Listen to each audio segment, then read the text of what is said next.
I missed you, Paimon. What are you talking about? We haven't even been apart for that long, have we? It was different this time. You seem to be in pretty good shape. Yeah, Paimon's back in tip-top condition. It's the weirdest thing. Paimon fell asleep earlier, and when she woke up, she found herself here. The jester and that guy talking to him used some kind of energy on Paimon, and she could kind of feel it canceling out that other thing that was making her feel unwell. So, Mitya helped too? Apologies for leaving in such a hurry at the theater earlier. I was in a rush to verify some theories. Rest assured that your companion is perfectly safe. We reversed the effects that the experimental energy had on her. The jester specifically instructed me to do so. I suppose this is our first official meeting, Traveler.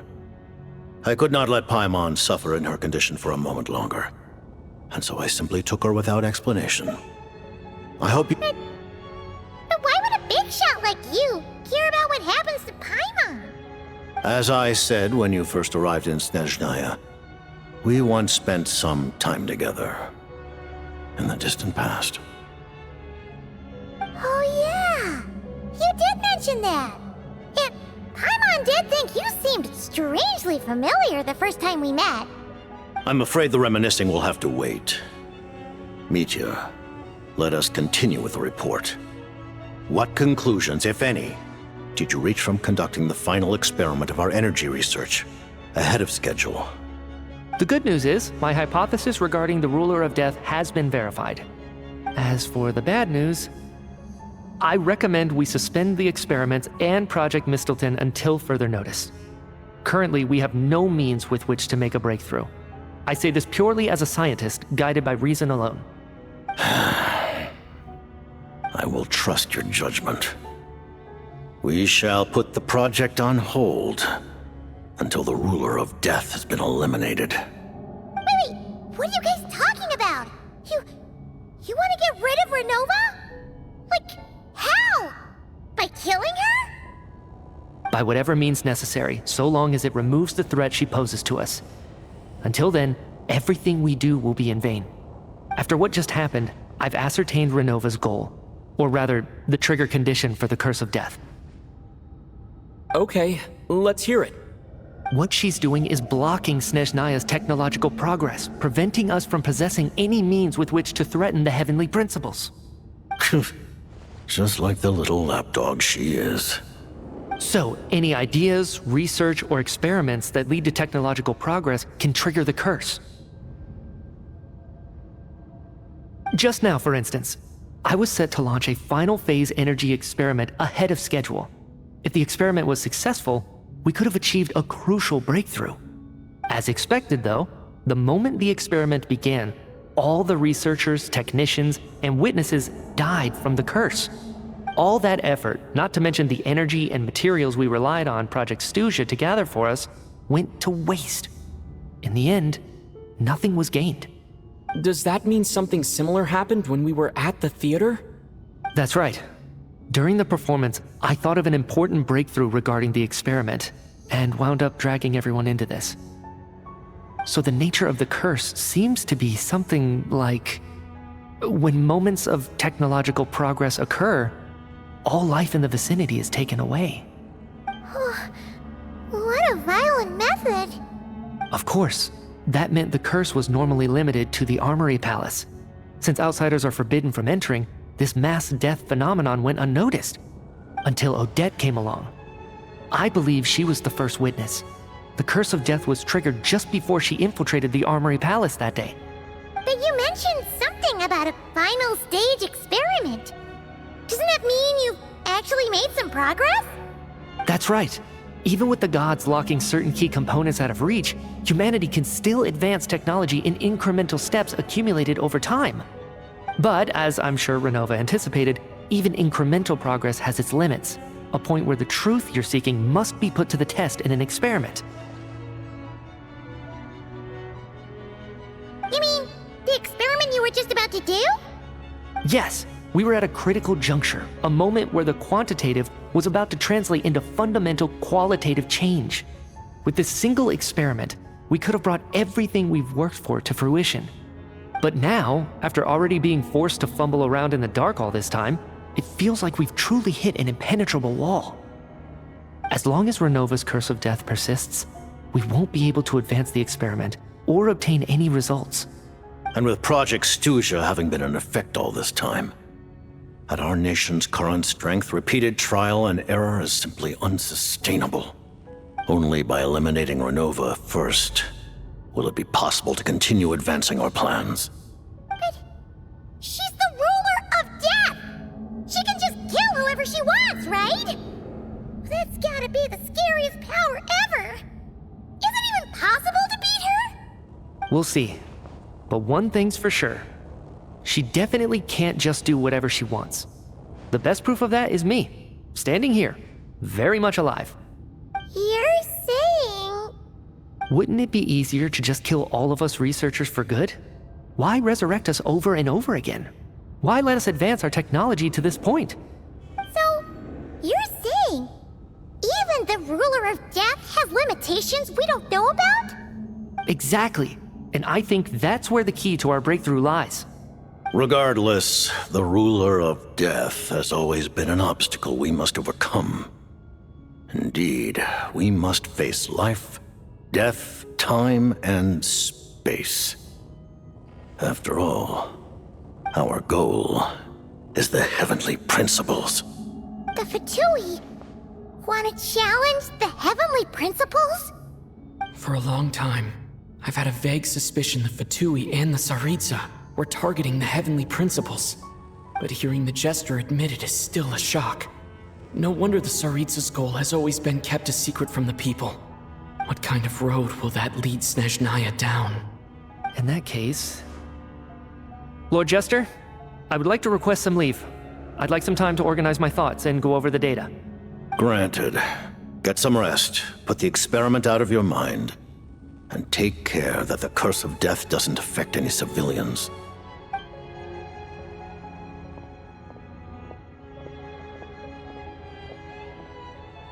While there is yet time, allow me to offer you my hospitality, honored guest of Snezhnaya.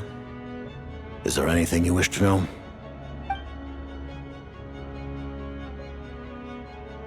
I remember hearing the term Mistelton from Columbina. Yeah! Paimon wanted to ask about that when the name came up just now. What is it? Paimon's heard of Project Stuja, but not this one. As you know, Project Stuja is a series of measures enacted to consolidate our nation's resources, the greater purpose of which is to serve Project Mistelton. Many of the things you have encountered thus far are essentially for the advancement of that project. This includes the Kuvaki Experimental Design Bureau in Nodtrai. Researching Kuvaki was merely a facade. Its core objective was to use local resources and research findings to build Mistelton itself. And that's a weapon built for the final battle against the heavenly principles, isn't it? Huh? How did you know that? I was given some intel, and I made some deductions. Wait. You must mean that thing over there. Oh, Paimon's gotta take a closer look at this thing. Especially after you guys sent so many people to Nograi to work on it. Kuvaki alone will not break through Celestia's defenses, let alone challenge the heavenly principles. The heavenly principles are no doubt accustomed to combating the power of the light realm, and elemental energy is simply the power of the human realm, converted to that form by the heavenly principles themselves. Any attempt to use this power against its creator would be a futile endeavor. For now, therefore, we have set our sights on the form of energy associated with the third descender and the stellar linchpins. This may hold the potential to allow Mistelton to contend with the heavenly principles. You could say that by reverse engineering the stellar linchpins to extract the energy within, we have obtained a source of anti-Celestia energy. The Kuvaki Experimental Design Bureau, Project Stuja, and the new energy experiments. Huh. So, Project skeleton is what ties it all together. And it looks like your plan is almost complete. No wonder the ruler of death came after you.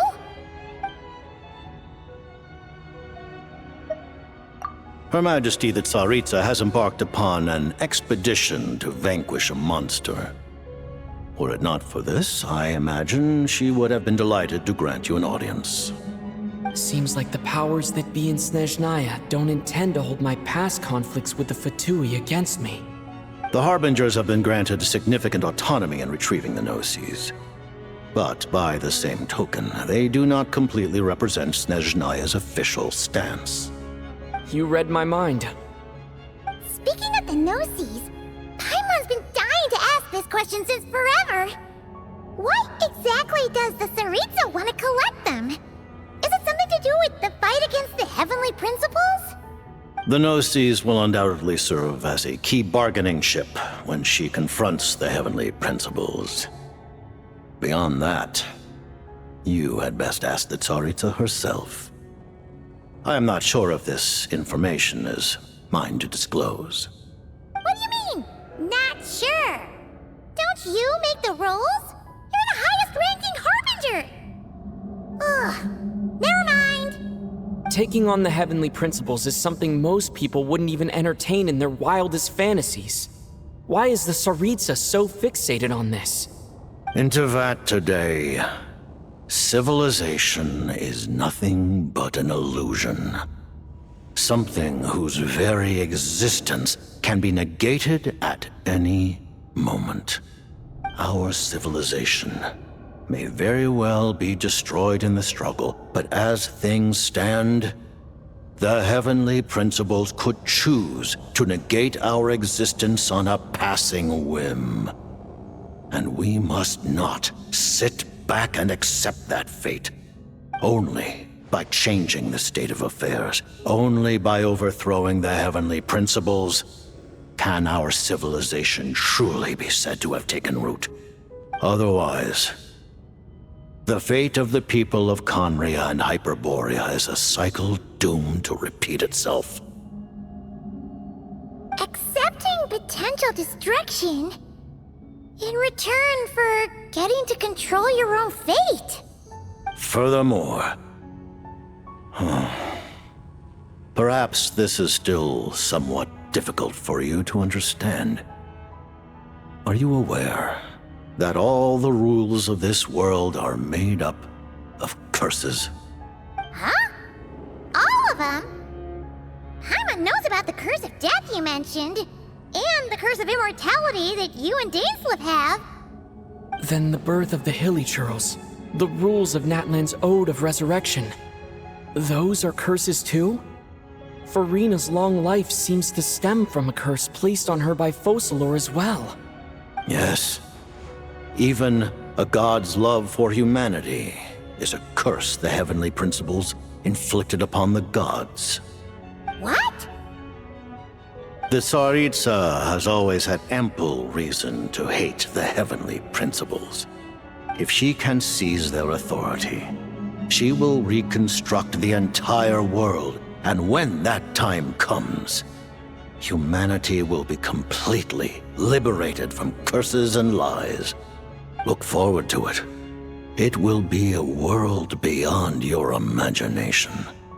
Though the ordinary people of Snezhnaya may not understand these details, in this frigid land locked in a ceaseless struggle against the environment, in this nation to which the gods have never shown favor, we all believe that standing in solidarity with the Tsaritsa in our shared struggle will surely usher in a new and better world.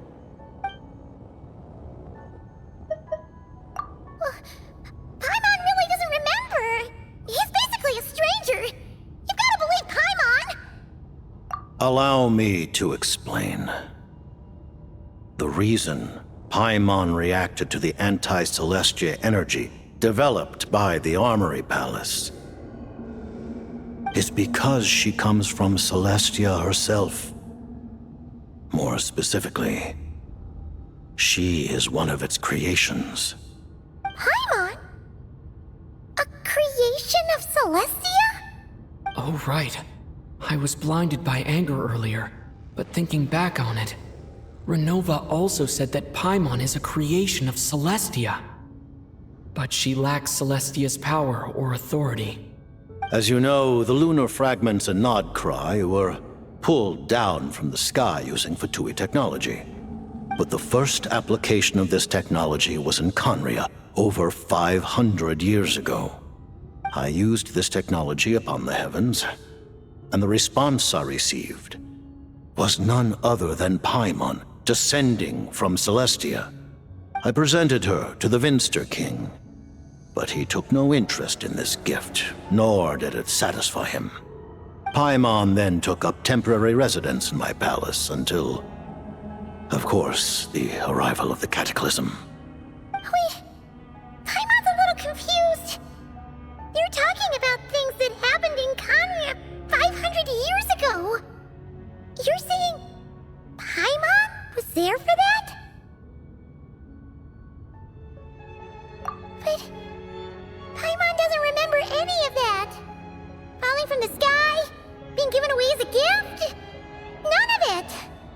Having lived through the Cataclysm, perhaps you too were burdened with some manner of curse. Although, losing your memories would indeed be the smallest price I've ever seen paid. But it's not just her memory from Conria. Paimon doesn't even know how she spent the last 500 years. She only has memories from the past few years. No matter how hard she tries to remember. What was Paimon like back in Conria? Did she know a whole lot because she came from Celestia? Was she super smart? Unfortunately, when you arrived in Conria, your consciousness was like that of a newborn infant. None could say what kind of being you once were in Celestia. During the time you lived in Conria, your personality was no different from how it is now. Aw, man! Paimon's plan to get her memories back and become super smart is ruined before it could even start. You know, even though Paimon lost her memories, she still feels weirdly close to you for some reason. That must mean you took pretty good care of Paimon back then, huh? On the contrary, I completely ignored your existence. I was entirely focused on my struggle against Troptatir the Wise. But now, as I see it, it is as if you are the only sane thing that survived that era of insanity, and thus are worthy of protection. Noted. Man, Paimon's gotta stop projecting friendship on everyone she meets. But, Traveler? Even though you know Paimon's some creation of Celestia now, you still want her, right? You're not going to abandon her?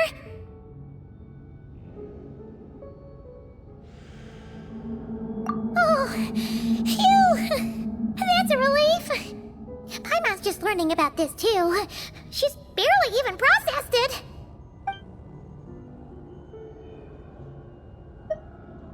Thank you for telling me so much. I'm a bit surprised, honestly. I didn't expect you to be quite so transparent with me. Given the circumstances, the Fatui need not hide anything from our allies. Allies? To advance Project Mistleton, we must first resolve our issue with the Ruler of Death. And, if I presume correctly, you have no intention of letting her actions go unpunished either, do you? That's right. Ever since she said she intends to reclaim Paimon when we next meet, I figured reconciliation was out of the question. Against an opponent of this caliber, deliberating over our allegiances would waste time we do not have. We must join forces unreservedly with whomever we can, if we are to stand anything like a fighting chance. You're going to challenge the Ruler of Death? Just for Paimon? But Paimon's only... Thank you! Oh, thank you! Oh, gee! Now Paimon doesn't even know what to say! Anyway, surprised! The Tsaritsa will return in triumph in short order, and the Fatui shall hold internal discussions regarding the enemy. The time for us to meet again will come very soon. Got it. Thanks for your help with Paimon. I'll be sure to look after her for you. There was just one other thing. Well, it's just a request, really. Paimon really wants to see what this Mistelton thingy you're gonna use against the Heavenly Principles looks like. Of course, Paimon knows it's top secret and stuff, but she just had to ask. It's okay if the answer's no. Certainly you may. Oh, for real? Actually, maybe it's best not to. What if Ronova suddenly pops up again? She might take this chance to... While the technology is not yet fully developed, it has nevertheless reached the stage where Celestia's creations are unable to damage it. In that regard, you may rest assured. Oh. Wow. No wonder Paimon felt so out of sorts recently, even though it was super far away. Alright then,